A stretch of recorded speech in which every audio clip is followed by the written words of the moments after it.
نحمده ونصلي على رسوله الكريم اما بعد فاعوذ باللہ من الشیطان الرجیم بسم اللہ الرحمن الرحیم۔ میرے واجب الاحترام دوستوں، بزرگوں اور بھائیوں،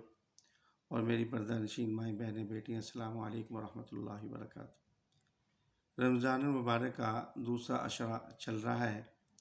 اور عنقریب تیسرا عشرہ شروع ہو جائے گا، اور تیسرے عشرے کے اندر نبی پاک صلی اللہ علیہ وسلم اعتکاف فرمایا کرتے تھے، تو اس کے متعلق کچھ باتیں عرض کرنی ہیں۔ پہلے تو یہ دیکھیں کہ جس آدمی نے اعتکاف کرنا ہے اس کی کچھ شرائط ہیں۔ پہلے نمبر تو جس نے اعتکاف کرنا ہے مسلمان ہونا شرط ہے، اور دوسرے نمبر پر اعتکاف کی نیت کرنا یہ شرط ہے۔ اس طرح مرد حضرات یعنی جنابت وغیرہ سے پاک ہوں، اور اسی طرح عاقل ہونا، یعنی اعتکاف کے اندر جو بندے کو عقل مند ہو وہ بیٹھے، اور مسجد میں ہی اعتکاف کرنا۔ اعتکاف چاہے واجب ہو یا نظر کا ہو تو اعتکاف کے ساتھ روزہ شرط ہے۔ اس طرح نبی پاک صلی اللہ علیہ وسلم نے فرمایا کہ معتکف آدمی جو ہے وہ گناہوں سے کنارہ کش ہوتا ہے، اسے نیک اعمال کا بدلہ جو ہے وہ پورے کا پورا ملتا رہتا ہے۔ یہاں تک حالانکہ اعتکاف کے جب وہ باہر تھا، اعتکاف کے اندر مسجد میں بعد میں آیا ہے، تو جو عمل وہ حالت اعتکاف سے پہلے مثلا کسی بیمار کی بیمار پرسی کرتا تھا، کسی مسلمان کی نماز جنازہ میں شرکت کرتا تھا، یا کسی کے کام کے لیے کوئی کسی کی حاجت کو پورا کرتا تھا، تو فرمایا اس کو مسجد کے اندر اس کا ثواب ملتا رہے گا۔ اور اس طرح آپ صلی اللہ علیہ وسلم نے فرمایا جو شخص اللہ کی رضا کے لیے ایک دن کا اعتکاف کرتا ہے تو اللہ تبارک و تعالیٰ اس کے اور دوزخ کے درمیان تین خندق کا فیصلہ فرما دیتے ہیں، یعنی 3 خندق کے درمیان میں اللہ تبارک و تعالیٰ اس کا فاصلہ کر دیتے ہیں، اور ہر خندق مشرق سے مغرب کے درمیانی فاصلے سے زیادہ لمبی ہے۔ اور اس طرح فرمایا نبی پاک صلی اللہ علیہ وسلم نے کہ جس شخص نے رمضان المبارک میں 10 دن کا اعتکاف کیا اس کا ثواب 2 حج اور 2 عمروں کے برابر ہو۔ تو یہ اتنی بڑی فضیلت کی بات ہے۔ تو اب کچھ مسائل عرض کرتے ہیں کہ اعتکاف والے حضرات جب اعتکاف کریں تو ان مسائل کا خاص طور پر دھیان کریں، ان کو یاد کریں، علماء سے پوچھتے رہیں۔ تو جو بندہ اعتکاف کرنا چاہتا ہو اس کو چاہیے کہ 20 رمضان المبارک کو سورج غروب ہونے سے پہلے مسجد میں داخل ہو جائے اور جا کر وہ سنت اعتکاف کی نیت بھی کر لے۔ اگر کوئی آدمی سورج غروب ہونے کے بعد داخل ہوا تو وہ سنت اعتکاف نہیں ہوگا، یا وہ مسجد میں داخل تو ہو گیا لیکن اسے نیت نہیں کی تو اب اس کا وہ سنت اعتکاف نہیں ہوگا۔ تو مسجد میں جانے کے بعد سورج غروب ہونے سے پہلے نیت بھی کرنی ہے، اور مسجد میں سورج غروب ہونے سے پہلے وہاں پہنچنا بھی ہے۔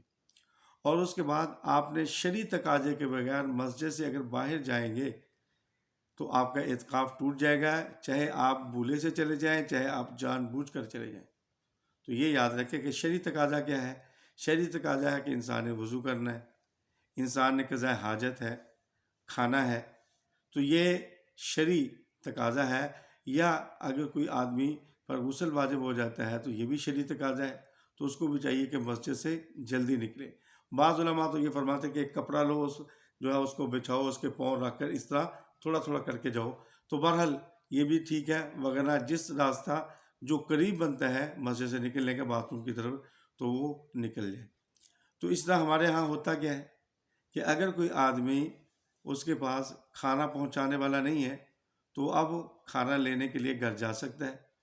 اور راستے میں اگر کوئی تھوڑی بہت بات ہو جائے، کیونکہ اب یہ شرعی تقاضے کے لیے جا رہا ہے نا، اگر غیر شرعی تقاضے کے لیے تو اعتکاف ٹوٹ جائے گا، تو وہاں سے گھر سے کھانا لائے کھائے گا مسجد میں ہی۔ اس طرح بعض اوقات ہوتا ہے کہ باتھ روم مساجد کے جو ہوتے ہیں وہ کچھ اچھی طرح سے صاف نہیں ہوتے، تو لہٰذا بعض بندوں کو گھن آتی ہے، تو وہ اگر وہ اپنے گھر کا باتھ روم استعمال کرنا چاہے تو وہ کر سکتا ہے، وہ جا سکتا ہے، کیونکہ یہ شرعی تقاضا ہے۔ اور اس طرح جلدی سے جلدی واپس آئے۔ اس طرح بعض آدمی ایسے ہوتے ہیں جو بوڑھے ہوتے ہیں، وہ کہتے ہیں کہ ہم عام باتھ روم استعمال نہیں کر سکتے، کمپوٹ وغیرہ۔ تو ظاہر ہے مساجد کے اندر اگر کمپوٹ ہے تو اچھی بات ہے، نہیں ہے تو اگر بندے کا کمپوٹ گھر کے اندر ہے تو وہ بھی اب شرعی تقاضا ہے، تو لہٰذا وہ بھی باتھ روم کے اندر جا سکتا ہے۔ اسی طرح بعض مواقع ایسے ہوتے ہیں کہ بغیر شرعی تقاضے کے، یعنی اگر کوئی بندہ سگریٹ کا عادی ہے، اب وہ پینے کے لیے مسجد کے اندر تو نہیں پیے گا، لیکن وہ باتھ روم کی جگہ میں جا کے سگریٹ پینا شروع کر دیتے ہیں، تو اس سے اعتکاف ٹوٹ جائے گا۔ یاد رکھیں سگریٹ پینا تو ویسے ہی ناجائز ہے کہ ایسی چیز کھا کے آنا جس سے جو ہے بندوں کو بھی نفرت ہو اور فرشتے بھی اس سے نفرت کرتے ہیں بدبو وغیرہ سے۔ تو لہٰذا سگریٹ اگر پینی ہے تو واش روم کے اندر پینے ہیں، تو اس سے بندہ عقل مند جو ہے وہ اندازہ لگا سکتا ہے کہ کتنی اچھی جگہ ہے اس کے سگریٹ پینے کے لیے۔ تو بندے کو ویسے ہی سوچنا چاہیے کہ یہ سگریٹ اچھی نہیں ہے کہ کس جگہ پر اس کو میں پی رہا ہوں، تو وہ اس کو ویسے چھوڑ دینی چاہیے۔ تو اگر کوئی پینا ہی چاہتا ہے تو جب اس کو تقاضا ہو پیشاب وغیرہ کا، تو اتنی دیر میں جتنی دیر میں وہاں بیٹھے گا تقاضے کے لیے اتنی دیر پی سکتے ہیں، عام نہیں۔ اور اس طرح بعض دوستوں کو دیکھا گیا ہے، بارہا ان کو سمجھایا بھی جاتا ہے کہ وہ کھانا کھانے کے بعد ہاتھ دھونے کے لیے ٹوٹی پہ چلے گئے، جو ہے کلی کرنے کے لیے چلے گئے، ناک صاف کرنے کے لیے چلے گئے، اور اس طرح تھوک پھینکنے کے لیے چلے گئے، تو یاد رکھیں یہ شرعی تقاضے نہیں ہیں، اس سے اعتکاف ٹوٹ جاتا ہے۔ یاد رکھیں آپ اپنے ہاتھ برتن میں پانی رکھیں، ہاتھ دھو لیں، ٹیشو پر رکھیں، ناک صاف کر لیں، یا اسی طرح جو ہے تھوک وغیرہ کے لیے پاؤں آپ کے مسجد میں ہو، تھوک دان وغیرہ مسجد کے باہر ہو، اس میں آپ پھینک دیں۔ تو یہ چھوٹی چھوٹی باتیں۔ اس طرح جمعے کے دن غسل، اگر کسی آدمی کو جو ہے غسل کرنا ہے تو جب وہ واش روم کے لیے جائے تو واپسی پر جو 2-4 لوٹے اپنے جسم پر بہا لے تو ٹھیک ہے، اگر اس پر غسل واجب ہے وہ تو ہر صورت میں اس نے کرنا ہے۔ اور اس میں بعض لوگ جمعے کے دن چونکہ سنت غسل ہے، بعض علماء تو روکتے ہیں کہ نہیں اس کو غسل نہیں کرنا چاہیے، بعض کہتے ہیں ٹھیک ہے وہ سنت کرنا چاہتا ہے لیکن مسجد کے اندر انتظام ایسا ہو کہ مسجد کے اندر ناپاکی بھی نہ ہو، اس کا پانی جمع بھی نہ ہو، باہر نکلتا ہو، تو اس طرح اس کے لیے ٹپ وغیرہ کا انتظام کر دیا جائے تو وہ اس کے اندر بیٹھ کر نہا سکتے ہیں۔ تو لہٰذا غیر شرعی تقاضے کے لیے جب آپ باہر نکلیں گے، جیسے میں نے عرض کیا کہ ہاتھ دھونے کے لیے، یا اس طرح آپ باتھ روم کے لیے گئے ہیں، وہاں پر لائن لگی ہے، تو آپ بعض علماء فرماتے ہیں کہ مسجد میں آ کر انتظار کریں، تو بعض فرماتے ہیں کہ انتظار وہیں کرے تو باہر نہ آئے، کیونکہ پھر بار بار آنا جانا، کیونکہ جو آدمی نکلے گا کوئی اور اندر چلا جائے گا، تو اس طرح لیٹ ہوگا تو اس کو چاہیے وہ کھڑا ہو جائے،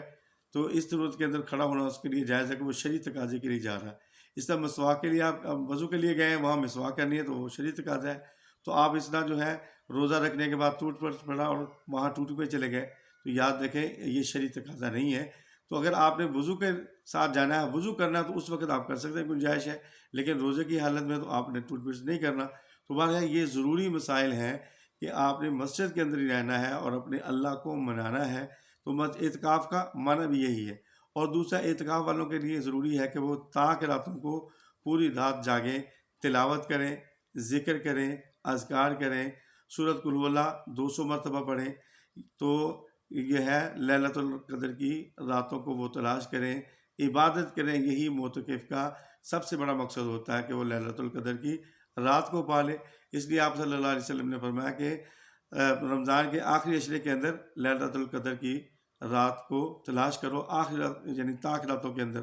تو لہٰذا ان راتوں کے اندر گھروں کے اندر بھی معمول بنائے، ہماری عورتیں، ہمارے دوست، اور اسی طرح اعتکاف والے بھی، اور اس طرح اپنا اعتکاف والے حضرات مساجد کے اندر ذکر کا اہتمام رکھیں، اور اپنے ساتھ کوئی کتابیں جس کے اندر انبیاء علیہ السلام کے واقعات، صحابہ کرام کے واقعات وہ پڑھیں، صلاۃ و تسبیح پڑھیں۔ اسی طرح عالم دین سے وقت لے کر کوئی نماز سیکھیں، اور اس طرح جو ہے نماز کا طریقہ سیکھیں، اور اس طرح اگر قرآن پاک پڑھنا نہیں جانتے تو ان سے تھوڑا بہت پڑھنا سیکھیں، مسائل سیکھیں۔ اس طرح جو اپنا وقت جو ہے وہ مسجد کے اندر گزاریں۔ مسجد کے اندر موبائل وغیرہ نہ لائیں، اچھی بات ہے کہ نہ لے کے آئیں، اور اسی طرح دوستوں کے ساتھ باتیں کرنا، گپ شپ کرنا یہ بالکل نہیں، بس آپ سوئیں، عبادات کریں۔ ہاں اگر کوئی شرعی آپ کا عذر ہے وہ آپ کر سکتے ہیں، تو لہٰذا جس چیز سے آپ کا روزہ ٹوٹ جائے گا تو آپ کا اعتکاف بھی اس سے ٹوٹ جائے گا، تو اس باتوں کا بھی خیال کرنا۔ اللہ پاک مجھے بھی آپ کو عمل کی توفیق نصیب فرمائے۔